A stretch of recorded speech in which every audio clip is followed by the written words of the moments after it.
Betelgeuse, a red supergiant. This ball of boiling plasma is one of the largest stars in our galaxy and one of the brightest. It's about 500 times larger than the Sun. But Betelgeuse is pulsating, getting bigger and smaller. At its peak, it becomes 800 times its average size. If this star were a bucket, it would fit about 300 million suns, even though its weight is only 17 times greater. And here, about 500 light years away, is Earth. We launch our faster-than-light spaceship and set off on our journey to Betelgeuse. A few seconds, and we've already traveled 240,000 miles, and now are close to the Moon. That's 9.5 trips around the Earth. A traditional rocket-powered spacecraft would take 3 days to get here. We're near Mars now. The flight to the Red Planet usually takes about 7 months. Several rovers are now at work here, as well as the first-ever flying drone, Ingenuity. The surface of Mars is 3 times smaller than that of Earth. The planet is also 10 times lighter. People hope to build a human colony here soon. Right beyond Mars, we have to wiggle and constantly dodge space rocks. This is the asteroid belt. It contains debris and space objects of different sizes and shapes. The biggest of them is Ceres. Its surface is slightly larger than the area of Argentina, and its weight is about 1% of the Moon's. The total weight of the entire asteroid belt is 25 times less than the Moon's. Next, we pass gas giants Jupiter and Saturn. These are the largest planets in the solar system. They're also the heaviest, even though they don't have a solid surface. Then, we travel by Uranus and Neptune. They're called ice giants. And at the very edge of the solar system, we see Pluto. It was once considered a full-fledged planet, but now it's not even on the list. After that, we're 4.3 billion miles away from our home. It took the New Horizons space probe about 9 years to get here. Hold on to your seat, we're speeding up! We're passing through the Kuiper Belt. There are lots of asteroids and blocks of ice here. These are some of the oldest building materials in our solar system. Billions of years ago, our whole world looked like a cloud of these asteroids. We're traveling further through dark space and reach the edge of the solar system, the heliosphere. All this time, we've been moving with the solar wind. But now, it starts to slow down, collides with the interstellar wind, and heats up. This is called the termination shock. The Voyager 1 space probe got to this point in December 2004. We're moving to the region where the heliosphere ends and interstellar space begins. This is the heliopause. In 2012, Voyager crossed this boundary and became the first ever human-made object in interstellar space. But the message from Voyager reporting this event came to Earth almost a year later because of the huge distance. It took 35 years for Voyager 1 to travel all this way. And here it is. The probe is as long as a car and weighs like 2 motorcycles. You can see a gold plate on its hull. It's a message from people to potential civilizations out there. It has pictures of Earth's landscapes, recordings of human speech, and our DNA. As of 2021, Voyager has been operational for almost 43 years. The probe has traveled 14 billion miles. That's like 152 Earth to the Sun distances. And it's still making its way through space at 38,000 miles per hour. Now, we're approaching the nearest star to our solar system. It's Proxima Centauri. We're so far from home that even light needs more than 4 years to travel this distance. If we used a traditional rocket, the trip would take us 73,000 years. The reason we wanted to get here was because of an Earth-like planet called Proxima Centauri b. It's 10% larger than Earth and slightly heavier. It lies in the habitable zone of its host star. It means that water might exist on the planet in its liquid state, and there can be life that forms here. But the star itself occasionally produces flares. Recently, its brightness increased almost 1,000 times. During that time, it emitted so much radiation that even if there were some forms of life on the planet, they probably ceased to exist. We're now more than 8 light years away from Earth. The brightest star in our night sky is Sirius. Seriously. It's so bright that you can see it even during the day. But in reality, there are actually 2 stars, Sirius A and B. They orbit around a common center of gravity, and these stars are moving toward our solar system at almost 5 miles per second. That's the same as the maximum speed of a top-of-the-line supercar on Earth. Foot down, and we've arrived at a potentially habitable planet, 39 light-years away from Earth. This is TRAPPIST-1d. Its host star is a white dwarf. It's a cold star, 10 times smaller and lighter than the Sun. There are 7 planets around it, but TRAPPIST-1d is the most similar to Earth. It's only 30% smaller and 3 times lighter, but it has a rocky surface and the temperature here is 48 degrees Fahrenheit. You'd feel comfortable here wearing a light jacket. There might be an atmosphere, mountains, seas, and oceans here, which means this planet might be suitable for a human colony. But it would take about 677,000 years to get here using traditional rockets. And here's our main goal, Betelgeuse. It'd take nearly 8.7 million years to travel here from Earth in a current-day spacecraft. This star is so big that our ship looks like a grain of sand on a giant beach. We have to jump back in time to find out what happened to this star. First, there was a beautiful nebula. It's a cloud of multicolored space dust and debris. Then, it began to shrink under its own weight. In the core of the nebula, a nuclear reaction began. Boom! And the star was born. At first, Betelgeuse was very massive and hot, but it didn't expand and remained stable. Let's look into its heart. The nuclear reactions in the star's core create a lot of heat and energy. This energy produces the force that pushes on the walls of the star from the inside and causes it to expand. But at the same time, the star is very heavy. That's why gravity pushes on it from the outside. If these two forces are balanced, the star remains stable. But over time, the star runs out of its fuel, helium and hydrogen. That's when heavier elements in the core join the nuclear reaction. When they burn, they release more energy and heat than gravity can hold, and the star starts expanding. That's what's happening to Betelgeuse right now. It's already so big that if you put it in the center of our solar system, its edge would touch the asteroid belt between Mars and Jupiter. Betelgeuse will continue to expand until it exhausts its fuel completely. Then the gravity will win. The star will shrink in size, and then an enormous boom will happen. A supernova explosion will be so blinding that Betelgeuse will shine brighter than the moon in the night sky. Luckily, Earth is too far away for this explosion to cause any harm to people. A strong stream of matter that will be ejected from the explosion site won't reach the solar system until 6 million years later. Even so, the solar wind will stop this flow, so we'll be safe. Betelgeuse is likely to explode at any time in the next 10,000 years, but some scientists say it won't happen in the next 100 millennia. Back to the moment before the explosion of Betelgeuse, there can be another, more interesting scenario. Gravity might compress the massive core of the star with such force that a black hole will appear in its place. Black holes are the heaviest objects in the universe. They have incredible gravitational force. Even light can't escape their gravitational trap. The Betelgeuse black hole will begin feeding on cosmic dust and whatever is left of the star. All this debris and light from other stars will get frozen near the event horizon of the growing black hole. For the first time in history, we'll be able to watch the birth of this mysterious object. But in reality, Betelgeuse is too light to become a black hole. Most likely, after the explosion, it'll turn into a white dwarf that will gradually fade until it becomes invisible. More than 1 million Earths can fit in our sun. New research shows that between 20% to 35% of suns eat their own planets, and a quarter of planetary systems orbiting stars like the Sun had a chaotic past. The very thing that gives life can also take it away. All the planets in our solar system revolve around the Sun, and they all do it in a somewhat consistent way. It's most likely that they stayed that way ever since they first came into the picture, but not all of them. This chaotic existence means that a solar system had a lot of planets in the litter until the host sun decided to melt them away. Our solar system is panned out perfectly so that no planet's gravity interferes with each other. The gravitational force on Jupiter is a lot tougher than Earth's, which means that if Earth gets close to Jupiter, we'd be another moon for Jupiter.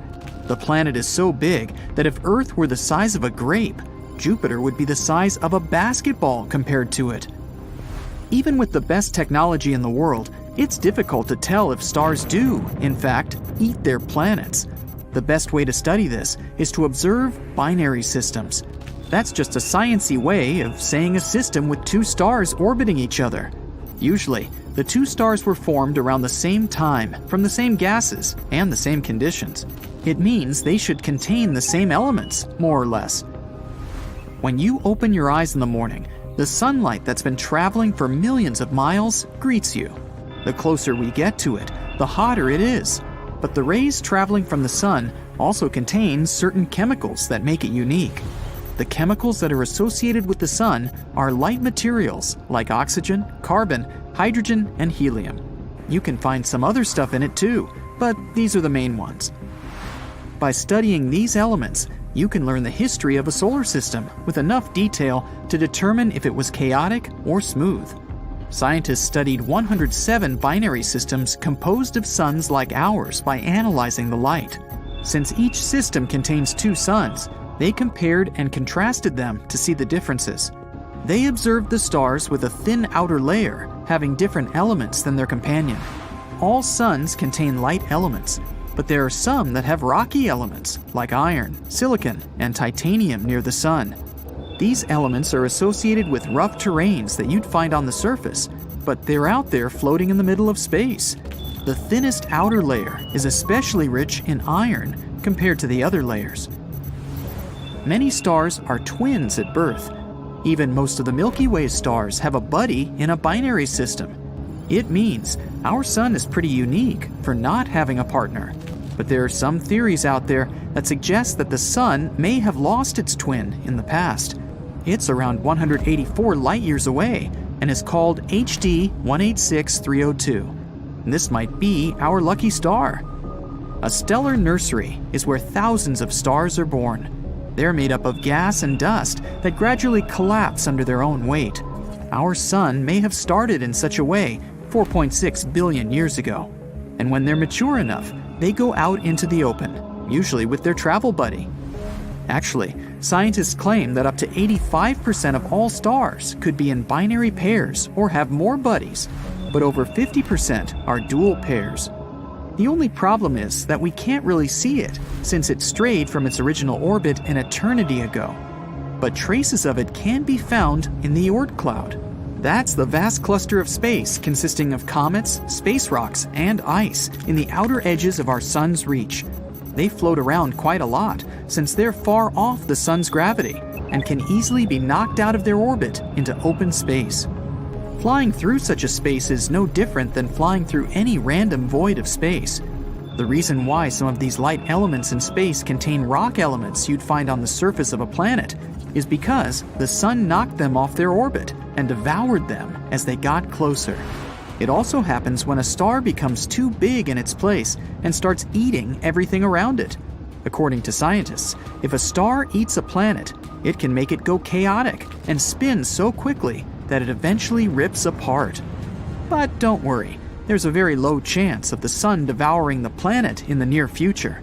Stars are formed when a huge cloud of hydrogen and helium grows until it collapses under its own weight. The pressure increases and reaches extreme heat levels we can't even measure. Eventually, the hydrogen atoms lose their electrons, causing the hydrogen to fuse together and release energy, countering the gravity collapsing. But when the gravitational force overpowers the hydrogen fusion, the star begins to expand and becomes a red giant. And then, after around 1 billion years, the hydrogen in the outer core will go away, leaving plenty of helium hanging around, which will fuse with the rest of the elements around.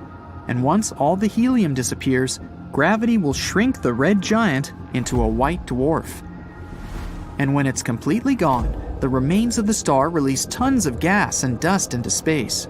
Scientists claim that our sun has between 7 to 8 billion years left before it reaches that stage. But even if that becomes a reality, it wouldn't happen overnight. Something like this takes millions of years to take place. But what if the sun decided to devour us overnight as we speak? The planet would start feeling hot in seconds. Every slight degree change can lead to some catastrophic events. ice caps can melt in a matter of seconds and flood the coastal lands. Even little islands in remote areas of the world will be submerged. And as it gets hotter, every snow-capped area will melt instantly and turn into desert-like climates. Some places will burn, and your everyday objects will melt on the spot. The Earth's interior will also get hotter, allowing volcanic eruptions to happen across the world.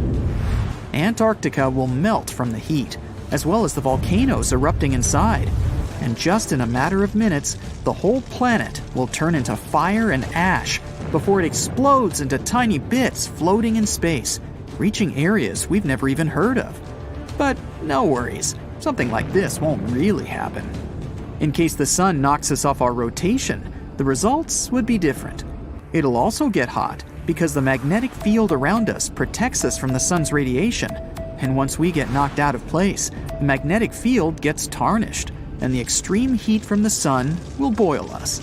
The gravitational force will be unstable, so the physics of our everyday life will be chaotic. We'll have to wait 5 billion years from now when the sun turns into a red giant. It'll grow in size, eventually eating up Mercury and Venus. Chances are, Earth will also be on the menu. If Earth were to move only 900,000 miles closer to the sun, then it would be uninhabitable. It may seem like a lot, but it's only 4 times the distance between the Moon and Earth. Detecting the chemical composition of the sun rays in solar systems that are further away could help scientists find other Earth-like planets. Since the atmosphere around these planet-eating stars changes the chemical composition, we can detect which solar systems out there have had a calm past. The main thing we have to observe is if the planets have a healthy orbit cycle. With nothing else getting in the way, we can assume that the planet could follow the same steps as Earth did for humans to be here. But this process will take ages, since there are millions of nearby stars similar to our Sun. The odds of finding a planet similar to ours are near impossible at this rate. But if so, then there might be life on those planets. There will be no way of knowing if it's intelligent life, but they might have had the same evolutionary fate as us. What would happen to us and our planet if it became as big as the Sun? The diameter of the Earth is 8,000 miles. Crossing it is like driving back and forth across the USA 3 times. That doesn't sound like much, right? Well, how about repeating this journey 305 more times? Just imagine the gas expenses. This is the diameter of the Sun, about 865,000 miles. Compared to our Earth, the Sun is unimaginably huge. So what will happen to us if we catch up with it? There are 4 possible scenarios, depending on what we mean when we say the size of the Sun. Scenario 1. The Earth becomes as large as the Sun, but its mass remains the same. A colossal planet with the mass of a teeny tiny Earth. First, say bye-bye to gravity. The more massive the planet, the stronger its gravity is, and vice versa. Such a lightweight planet simply wouldn't be able to attract anything to itself. Gravity creates all the heavy substances. Everything, from pebbles to entire continents, is held thanks to it. I believe you've already guessed what would happen without it. We'd all turn into dust particles. Yes, the Earth simply becomes a dust cloud. Oh, and to add fuel to the fire, the gravities of other planets stretch us to the sides, leaving no chance to collect our planet back together again. This scenario doesn't look very good, does it? By the way, even if the Earth somehow remained a planet, life couldn't have originated on it in these conditions. There would have been a considerable distance between the center of the Earth and its surface. And remember, the planet's mass is minimal, so no gravity. It just wouldn't be able to hold the atmosphere. And without the atmosphere, living organisms cannot develop. Not like it would have mattered. The Earth now is a cloud anyway. So now this cloud, weighing about 10 times heavier than Jupiter, is gathering in space. As a result, it collapses and turns into a star. Say hi to the new Sun. Scenario 2. This works both as a separate scenario and as a result of the previous one. The Earth becomes as large as the Sun and gets its mass. Now we have two suns. We become a so-called binary star system. You know what that means? It's time to destroy our entire solar system. Imagine having two centers of mass in one system. The planet's orbits become unstable, perturbed by such a sudden change. Once they get closer to our ex-Earth, they collapse immediately, either from tidal forces or the ex-Earth's impact. Yes, even gas giants. Looking at you, Jupiter. Do you know which one survives and finally gets its revenge on us? Pluto. It would probably be the last remaining X-planet in the entire system. It's too far away to notice any changes, except for an increase in the mass of the center of the system. So Pluto's orbit comes closer to our two-star system, and that's it. The Earth and the Sun would have to accept that Pluto would be their only friend now. The protoplanetary disk that formed our system billions of years ago doesn't exist anymore, so no more planets can be created in our system. That's all well and good, but what about the Earth itself? What would life be like? Let's see. The nights and days now last longer because of the increase in the Earth's rotation time. There is probably a significant temperature drop in the North and South poles. Even on our current small planet, they get sunlight scarcely. So if the Earth's size increased, the area of the poles receiving sunlight would decrease even more. On a positive note, there's a lot more space now. No more overpopulation. The planet's size is so huge that it would take you years to get from one point to another. Yeah, if you think about it, we'd probably be very lonely there. But hey, who knows? Maybe rockets would become our primary means of transportation. Yeah, that would have been cool. There are many vast uncharted areas that no human ever saw or visited. We also wouldn't know about the existence of many different civilizations and tribes. Centuries pass, and many of us go away without ever meeting other people or learning about them. And that's if we can walk at all. Our bones cannot support our weight with such a considerable gravity, and our hearts have to work twice as hard to keep us alive. The birds can't fly anymore. Nothing can, precisely. All the existing trees fall down, and the new ones grow very close to the earth, like grass. Talking about the trees, how is our ecosystem doing? Well, not good. If we don't appreciate the environment on our small Earth right now, imagine what would happen if we had such a massive space at our disposal. I even assume that our tons of garbage would have overpowered even those endless supplies of trees and clean water that we would have in our new large home. Our machines and robots have to be huge to do at least something now. That's because even ordinary farms now are the size of the US states. I also assume that it would be much darker than we're used to. The Earth is so small now. Imagine what would happen when our planet becomes the size of the sun itself. Less sunlight means that we'd probably need an artificial sun. Also, the temperature differences on the planet's surface would be huge. If you're surprised, you probably underestimated the size of the sun. It's almost 110 times larger than the Earth. Our new Earth's equator equals our current Earth's 35 equators. Oh, and remember Pluto? Well, it's our only moon now. The first one would have probably crashed into us a long time ago, making us share the fate of the dinosaurs. In that case, all the water would likely evaporate from our planet. Anyway, there are thousands of bad possibilities, but let's just move on and focus on something good. Scenario 3. Same thing, but the Earth retains its density. Now this one is interesting. We're no longer a planet. We're a star now. In fact, we became even more massive than the Sun. Our planet now has a 3.9 solar mass because we need to balance our low density somehow. In short, it would be almost the same as in Scenario 2, but with more interesting long-term consequences. Since our Earth became 4 times as massive as the Sun, it would have burned its fuel quicker. Then it would evolve. and depending on the mass of its core, it either becomes a supernova or just blows off its outer layers to form a planetary nebula. If it goes supernova, the sun that was so close to us blasts. And now, there is just our ex-Earth, a lonely ball with a teeny tiny diameter of 12.5 miles. We're a neutron star. That is, a star made of degenerate neutron matter. That thing is ultra dense and spins very quickly, so you'd better stay away from it. If the Earth becomes a nebula, the sun collects all the dust and adds it to its mass. Now we have a slightly more massive sun and a white dwarf. The time passes, and Grandpa's sun lives out his life.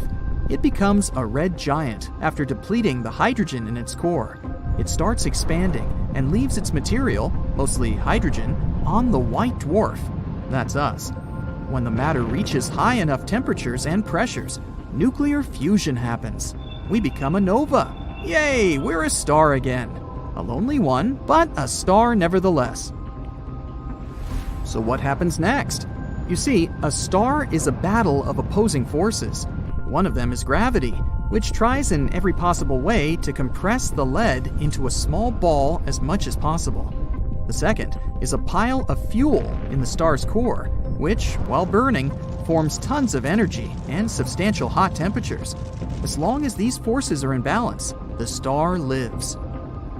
But when the star's fuel runs out, the star cools down. The pressure inside it drops. This means gravity has won. It squeezes the star with all its might, and as a result, the star goes, hooray! In just 15 seconds, the brightest light you've ever seen in your life flashes, and our ex-Earth goes supernova, leaving a stunning nebula behind. Anyway, don't worry. It's actually impossible for a rocky planet to be the size of the sun. Only other stars can be that large. But wait, why is our Earth so small while the other planets are enormous? Do they just keep growing, or do they stop at some point? The more mass you add, the more compression you get. As planets become more massive, the gravitational compression increases. They stop growing when their mass reaches roughly 1.7 times that of Jupiter, or 540 masses of the Earth. After that, adding more mass to a planet will make it smaller, because the compression becomes stronger. In other words, our little thought experiment is impossible.